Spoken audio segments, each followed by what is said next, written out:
2 semanas antes do nosso casamento, minha noiva adiou a cerimônia para cuidar do ex-namorado doente. Ela disse: "Uma parte do meu coração ainda pertence a ele." 1 semana depois, ela voltou, mas já era tarde demais. Jamais imaginei que escreveria algo assim, mas estou completamente devastado e confuso. Custa acreditar que isso está acontecendo comigo, e preciso colocar tudo para fora antes que eu exploda. Há poucas horas, a mulher com quem eu ia me casar me disse que precisava adiar o casamento. Não porque deixou de me amar, nem porque estivesse em dúvida sobre nós, mas porque o ex-namorado dela está doente. Segundo ela, uma parte do coração dela ainda pertence a ele. Meu corpo ainda treme enquanto escrevo isso. Não consigo entender como, depois de tudo que vivemos e construímos juntos, ela pode dizer uma coisa dessas. Faltavam apenas 3 semanas para o casamento. Tudo estava pronto: o salão, os convites, a viagem, as roupas, as flores, tudo.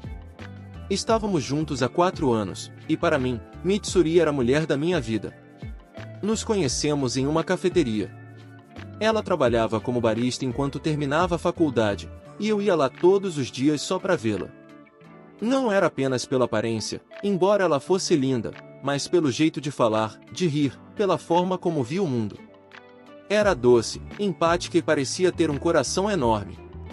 Desde o primeiro momento, me senti sortudo por alguém como ela me notar. Durante esses 4 anos, passamos por muita coisa.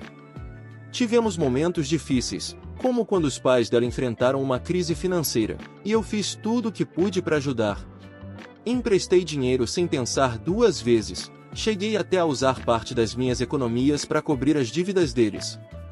Fiz tudo de boa vontade, sem reclamar, porque a amava e queria vê-la tranquila. Também estive ao lado dela quando perdeu o emprego e se sentiu inútil por um tempo.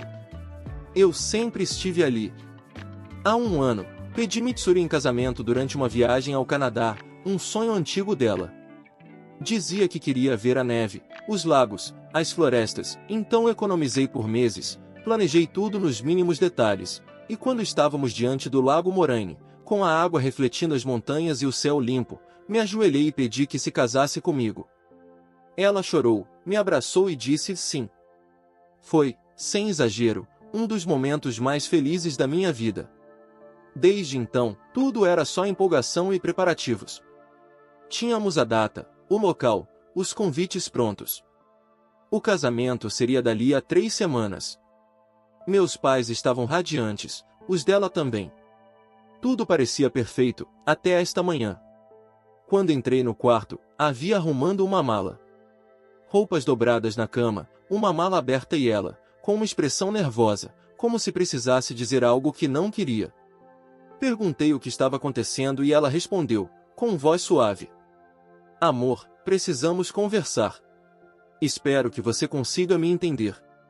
Naquele instante, senti algo se partir dentro de mim. Essa frase, "precisamos conversar", nunca traz coisa boa. Sentei na cama, sem entender nada, e ela começou a explicar. Disse que havia recebido uma ligação inesperada naquela manhã. Era do ex-namorado, aquele mesmo de quem ela me falara anos atrás. Ele estava doente, muito doente. Diagnosticado com cirrose hepática e, segundo os médicos, seu estado era grave. Fiquei em choque, não pela notícia, mas por esse cara ainda, de alguma forma, fazer parte da nossa vida.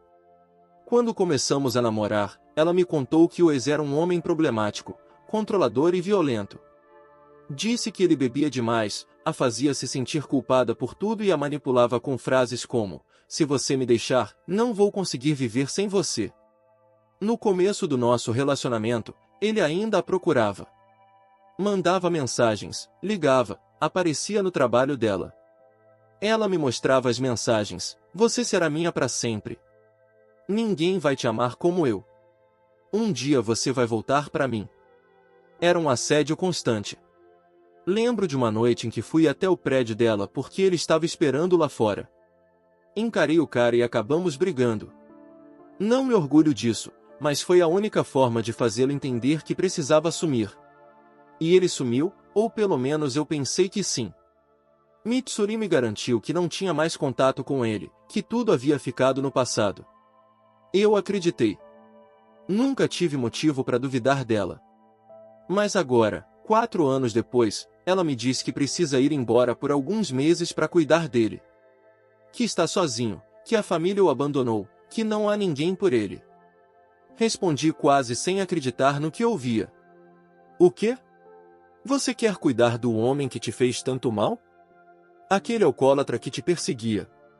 Ela baixou a cabeça e respondeu com voz trêmula.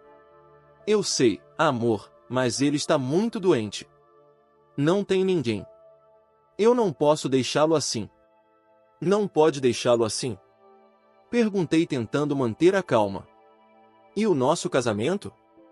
Tudo o que planejamos. Teremos que adiar, disse, sem olhar nos meus olhos. Vai ser só por alguns meses. O tratamento é longo, mas ele precisa de companhia, foi o que ela disse. E foi nesse momento que senti algo dentro de mim se partir. Não apenas pela ideia de adiar o casamento, mas pela forma como ela falou, com uma calma que me fez perceber que já tinha tomado essa decisão há tempos. Gritei quase sem perceber. Você tem ideia do que acabou de dizer? Esse cara destruiu sua vida. Te fez sofrer, te manipulou, te perseguiu. Agora está doente por culpa do próprio vício e você quer ir cuidar dele? E ainda me diz que uma parte do seu coração ainda pertence a ele? Isso é a coisa mais absurda que já ouvi. Ela deu um passo na minha direção e tentou tocar minha mão. Amor, por favor, me entenda. Vão ser só alguns meses. Não estou terminando com você. Só preciso ajudá-lo. Isso é uma prova para nós, para o nosso amor. Se superarmos isso, seremos mais fortes. Fiquei em silêncio por alguns segundos, com um nó na garganta. Uma prova para o nosso amor, respondi. Você acha que cancelar o nosso casamento para cuidar do seu ex é uma prova? Que tipo de lógica é essa? Ela suspirou, como se já tivesse ensaiado as respostas. Eu sei que sou errado, mas ele também fez parte da minha vida. Graças a tudo que vivi com ele, aprendi a valorizar o que tenho com você. De certa forma, sem ele, nós não existiríamos. Essas palavras me tiraram o ar. O que quer dizer com isso? Perguntei. Ela ficou calada por alguns segundos, depois me olhou, e pela primeira vez, vi algo diferente em seus olhos. Não era medo, nem tristeza. Era culpa. A verdade, disse quase sussurrando, é que eu continuei falando com ele. Senti como se tivesse levado um soco no estômago. O que você disse? Perguntei, sem acreditar. Por favor, não me entenda mal. Ela se apressou em dizer. Não aconteceu nada entre nós, nada físico. Só conversávamos, de vez em quando. De vez em quando? Há quanto tempo isso acontece? Perguntei. Nos últimos anos. Fiquei sem reação. Apenas a encarei, mudo. E ela continuou. Quando a gente brigava, quando as coisas ficavam tensas entre nós, ele me mandava mensagem. Sempre dava um jeito de saber como eu estava. Me ouvia, me aconselhava. Era, como um amigo. Soltei uma risada amarga. Um amigo? O mesmo cara que te perseguia, que te insultava, que dizia que você era dele. Esse é o seu amigo? Ela começou a chorar. Não foi planejado, eu juro. No começo eu nem queria responder, mas ele insistia tanto, e com o tempo percebi que não conseguia odiá-lo completamente. Então esse tempo todo você conversou com ele escondida de mim, enquanto a gente planejava o casamento? Perguntei, sentindo a voz falhar. Sim, mas não desse jeito. Nunca aconteceu nada além de mensagens. Ele sabe que estou com você, que te amo, e nunca tentou nada mais. Mas agora que está doente, eu não consigo ignorar. Não consigo.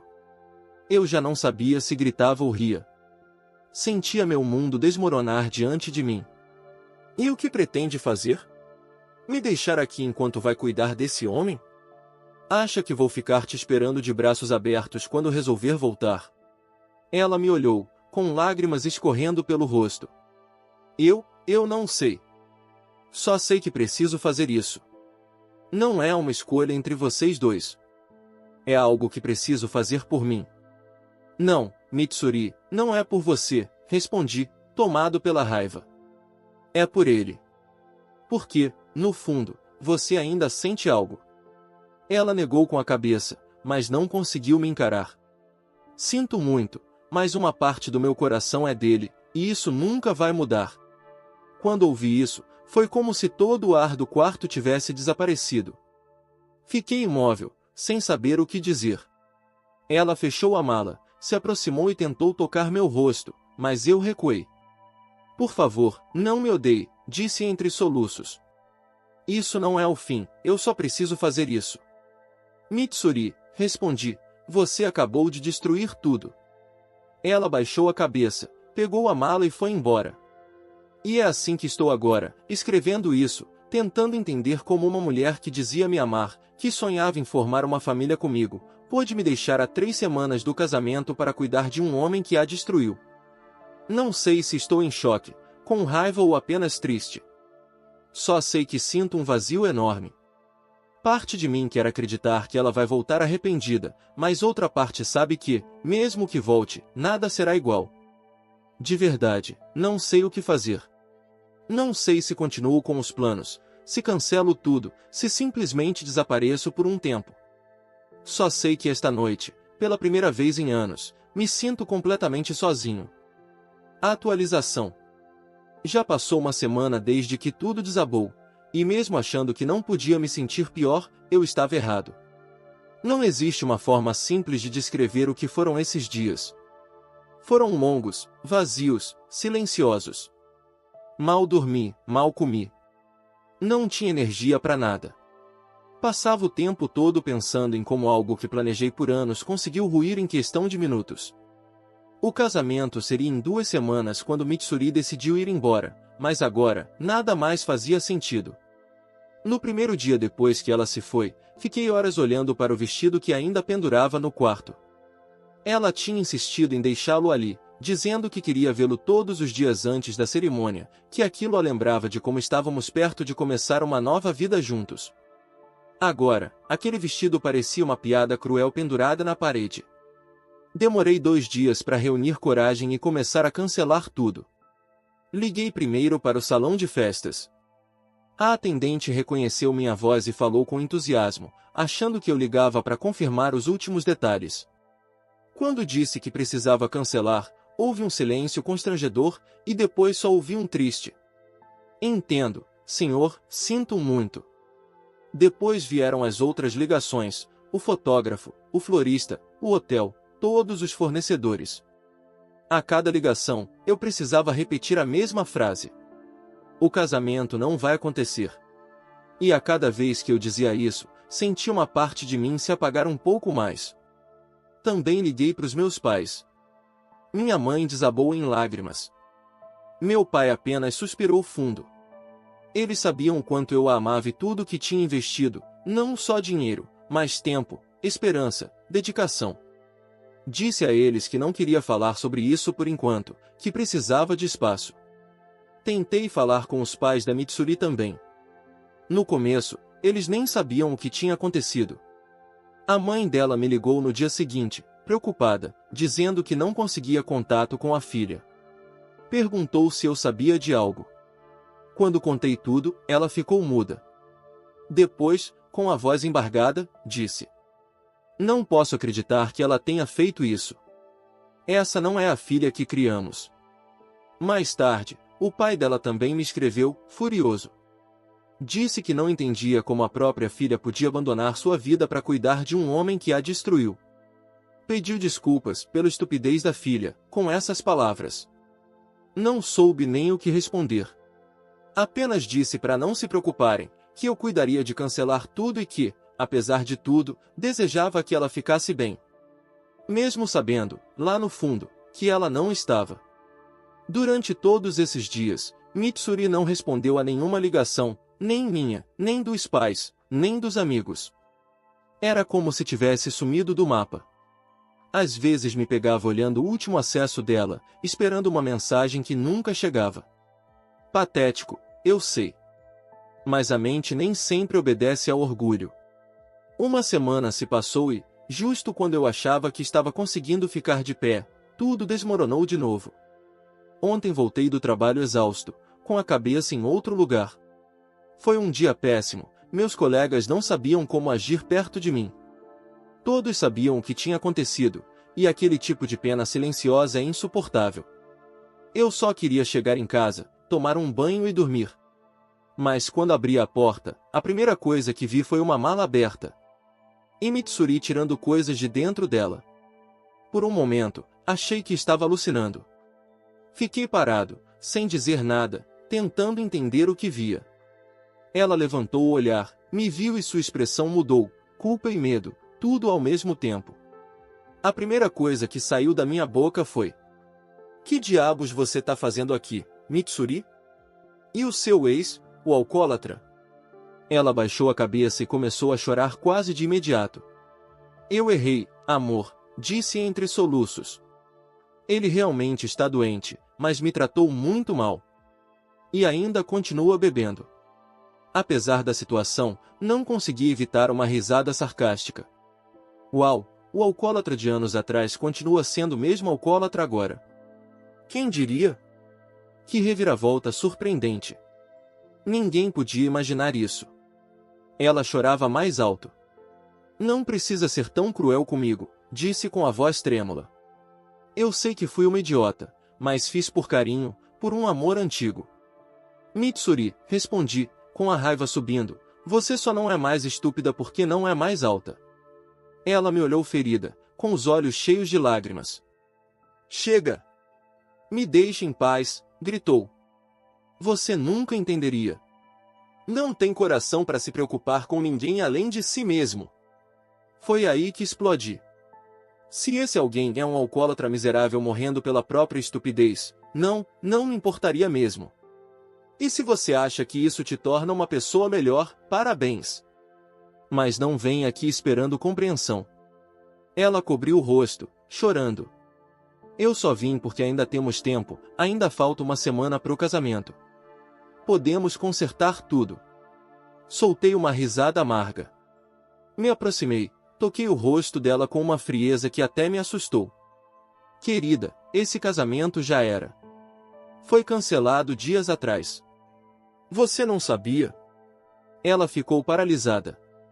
Depois me empurrou e gritou: "O que você fez? Como pôde cancelar tudo?" Olhei nos olhos dela e respondi, sem hesitar: "Não, Mitsuri. Você cancelou tudo no dia em que foi embora com aquele parasita da sociedade. Eu só formalizei o que você já tinha decidido. Então me faz um favor, junta suas coisas e some da minha casa." Ela me olhou com raiva e gritou: "Essa casa também é minha."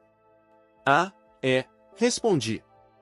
"Por que eu não me lembro de você ter pago um único mês de aluguel nos últimos 3 anos?" "Então não é, pega suas roupas e vai pro inferno."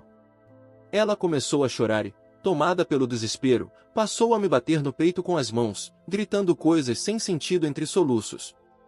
Segurei seus braços para que parasse e olhei bem nos olhos dela. "Por que você está chorando, meu amor?", perguntei num tom irônico. "Não era isso que você queria? Agora está livre para correr para os braços do seu ex. Quem sabe, se der outra chance para ele, talvez dessa vez ele mude." Soltei seus braços e me afastei.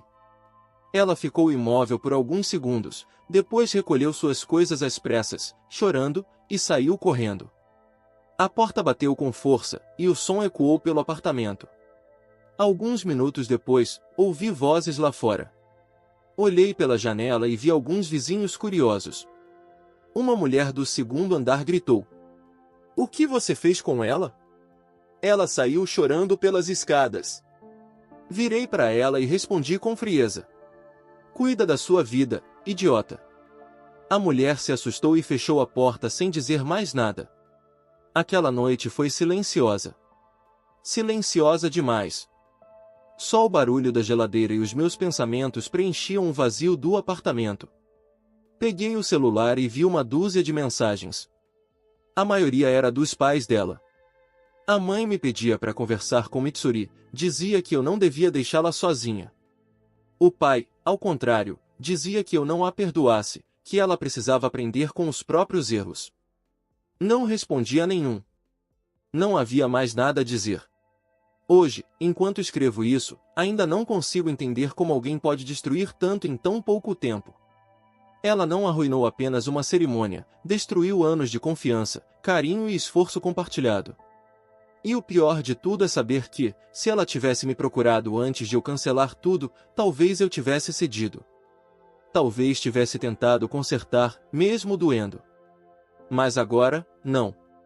Agora, tudo que sinto é um imenso vazio. Não quero vê-la de novo. Não quero ouvir sua voz. Não quero lembrar de como ela soava quando dizia que me amava. Acho que esse é o preço de idealizar alguém, de achar que o amor, por si só, justifica tudo. Talvez um dia ela entenda o que perdeu, ou talvez não. Mas isso já não é problema meu. Eu também errei ao acreditar que o amor era suficiente para salvar tudo. Não é. Por enquanto, só quero seguir em frente. Mesmo que doa, mesmo que cada canto dessa casa ainda me lembre dela, sei que o pior já passou. E se tem algo que aprendi com tudo isso é que, quando alguém te diz que uma parte do coração dela pertence a outra pessoa, acredite. Porque, mais cedo ou mais tarde, essa parte vai acabar destruindo tudo. Comentário Reddit. Essa história mostra o que acontece quando alguém confunde bondade com falta de limites. Mitsuri achou que podia salvar o ex, quando na verdade ele era o motivo de tudo o que ela precisava esquecer. E o pior? Arrastou junto quem só queria construir algo verdadeiro.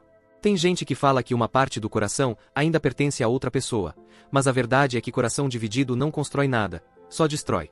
O Op não perdeu uma noiva, ele se livrou de um problema com aliança e véu.